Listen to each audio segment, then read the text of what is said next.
Hey guys, thanks for tuning in to another video on ForgottenWeapons.com. I'm Ian McCollum, and I'm here today at Morphy's with a SilencerCo Maxim 9. Not entirely forgotten yet, I don't think, but a really interesting gun because this was designed from the ground up to be an integrally suppressed pistol, which is not a very common thing. Most of the suppressed pistols out there are just a normal pistol with suppressor on end, and that doesn't actually work really all that well with most pistol designs. If you have a recoil-operated pistol, which is most of them that are out there, you have to come up with a way to balance the system to work with or without the extra weight of a suppressor. You end up needing a booster or a Nielsen device. If you don't know what that is, check the link in the description text. I have a video on Nielsen devices.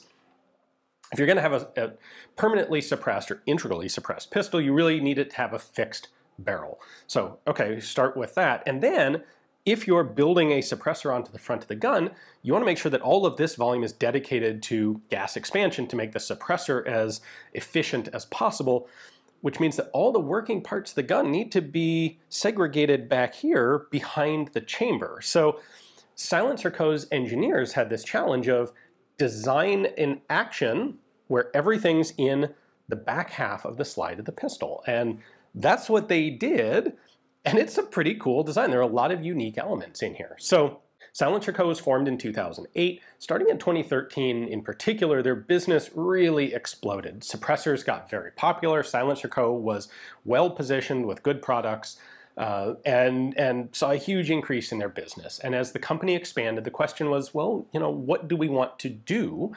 And the answer was, we want to make an integrally suppressed pistol because there aren't any really good ones out there. There are some out there, they're really cool guns, but they typically tend to be collector's pieces from secret squirrel sorts of agencies. You've got the Russian PB suppressed pistols, OSS 22 caliber high standards, and there just aren't a whole lot out there. And they thought the time had come for a modern, current production, integrally suppressed pistol. It didn't hurt that at this time, the chances looked really good that the Hearing Protection Act would pass and silencers would be taken off of the NFA registry, which would make something like this massively more accessible without a transfer tax and what was at the time a 9 to 12 month wait to actually take possession. We'll come back to all of that, but suffice to say, they spent a couple of years developing it. In 2015, it's announced at SHOT Show. It would actually take about a year and a half more before the pistols were actually launched. I remember seeing them at SHOT Show a couple years in a row, being like, when are you actually going to have it? I want one. This looks really interesting. Well, they finally did come out in 2017, and well, let's take a look at what they were. Sorry for the interruption. Just want to say that today's video is brought to you by Headstamp Publishing, with an extensive catalog of books on all sorts of interesting and esoteric small arms, everything from World War II small arms to Imperial Japanese swords to the earliest of revolvers and Cold War battle rifles. There is something at Headstamp for every firearms enthusiast. Check it out. Links in the description text below. It is a pretty big, chunky gun, a rather futuristic looking gun. Let's start with markings, and we'll take a look at some of the features. So the serial number is way down there, buried up inside the trigger guard. And the reason for that is the Maxim 9 is actually a chassis pistol. So this grip assembly is not actually legally a firearm, it's just a piece of plastic.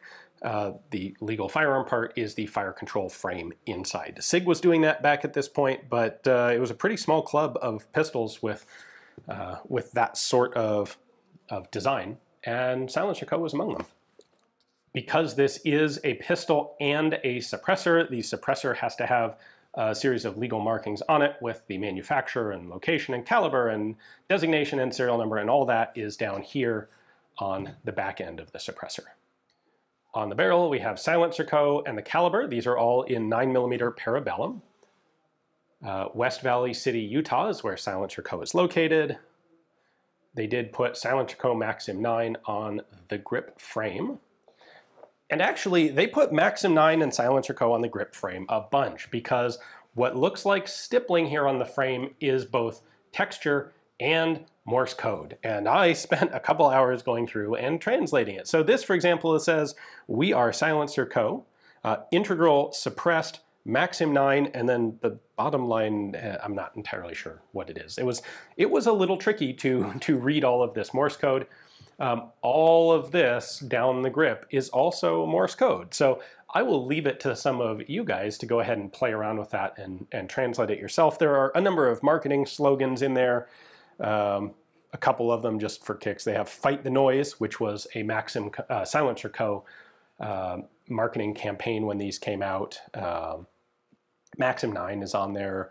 Game Changer is on there. Hiram P is on there, a reference to Hiram P. Maxim, who invented and patented the first silencers. The one funny thing I will point out is that there is a universal typo throughout all of this text where they goofed, and when they meant to write X, they actually wrote Y. So every time it says Maxim 9, it's supposed to say Maxim 9. It's actually printed Mayhem. Oops. And there's more on the front strap and the back strap as well. All right, so that's markings and the associated Easter eggs. When it comes to the actual design, SilencerCo took inspiration from a number of different guns in the design process. So when they were working on the locking system, they actually took some inspiration from the Benelli semi-auto pistols, which are a weird breed. The HK VP9 had just recently come out, and they looked to the VP9 as inspiration for their grip design.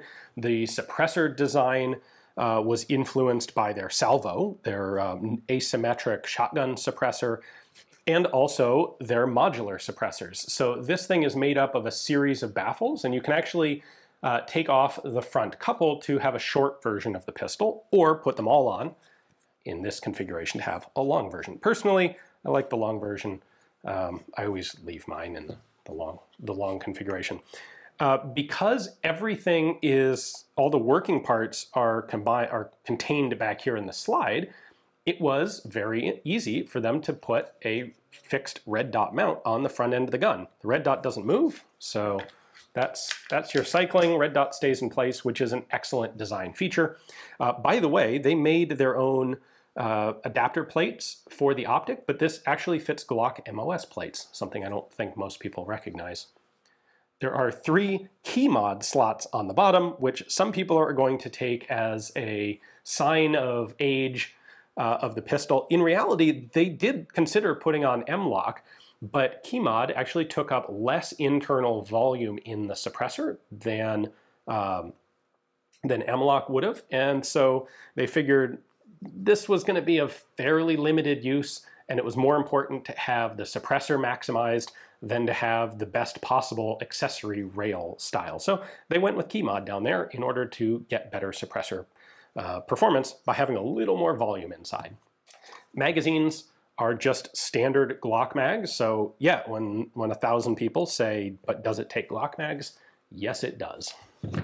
There is no manual safety on the Maxim 9. It's a striker-fired pistol with a trigger safety, and frankly, the trigger is the single biggest complaint about the gun. It's not great. It's long, it's kind of like creepy.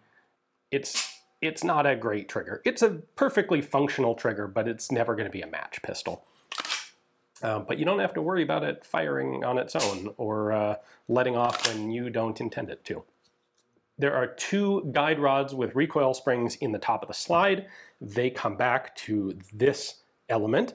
So to disassemble it, you push this in, like so, and then you pop up that lever, which unlatches the front of the recoil springs and allows you to pull the slide off.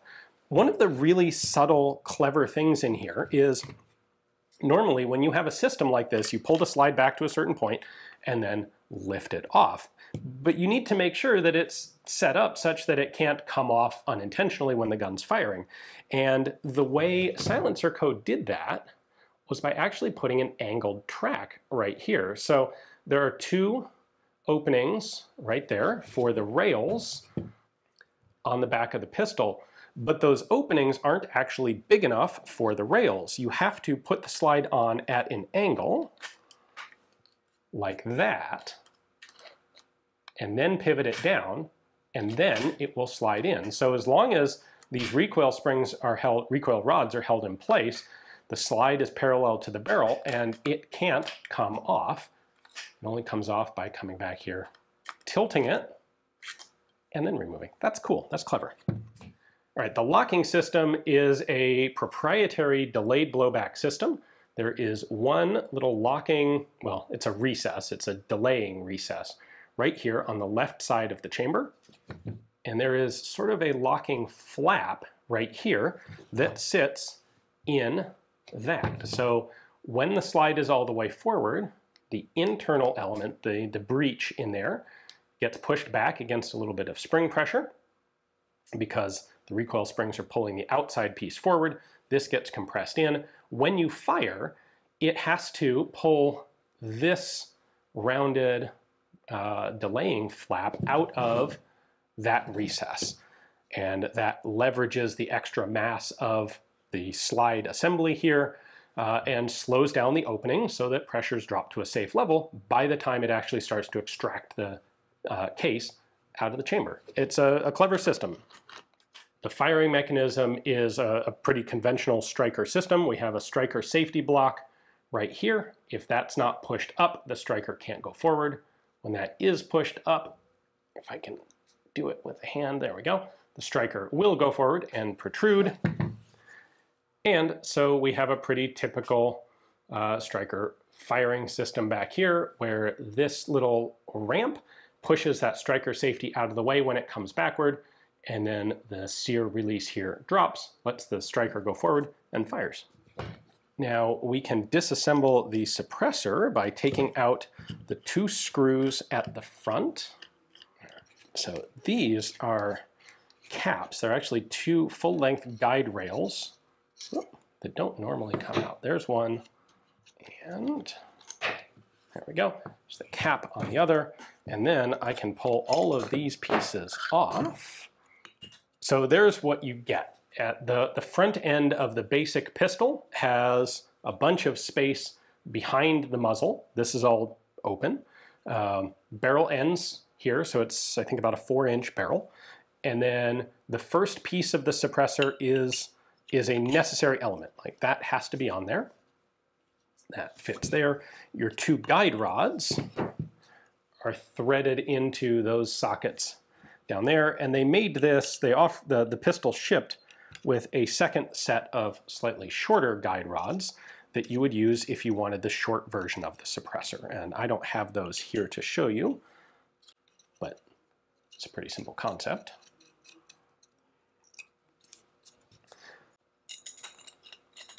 So we thread that in, and then we have, these are basically all the same. They're just single independent baffles. If you want the short version of the gun, you put on the main expansion chamber, this baffle, and then the end cap. So the short version gives you essentially this configuration. You'd be using shorter guide rods, but you get the idea. As I saw it from the outside, the Maxim 9 didn't really appear to be a very successful product. I own one myself. I got it because my local dealer had it sitting on his shelf for like 2 years without any interest, and he finally gave up and sold it to me at basically his cost, which I thought was a great deal. I really like the pistol. To me, I think it makes an ideal bedside home defense pistol because it is integrally suppressed. It has a fixed red dot mount. Like, to me, perfect solution for that specific requirement. But anyway, why did the Maxim 9 not do so well? Well, I think a large part of it was cost, and a large part of it was the NFA. Like I said at the beginning, when this went into production, it really looked like the Hearing Protection Act was going to pass. Suppressors would be deregulated, and if that happened, this would be something that you could just pay for and walk out the door with, at least in most states. And I think it would have been far more appealing to people. As it was, back at that time, NFA transfers were taking 9 to 10 to 12 months. And the price of the Maxim 9 was $1,500 to $2,000, depending on where you were seeing them. And that price was high. That price was deliberately set by SilencerCo to be essentially the price of a good suppressor and the price of a good pistol put together, because that's what you were getting. And I understand that, but I think that's a lot of money for most people to want to drop on a pistol. People are much more likely to spend that amount of money in two halves. up front on the gun, and later on another half to get a suppressor when they decide that that's something that they also want to do. Asking for it all in one package, I think, was a challenge for this pistol. And of course, the Hearing Protection Act did not end up passing, so these remained NFA regulated. It is a single stamp gun. It's a pistol and a suppressor, so it's just the suppressor that gets NFA transferred.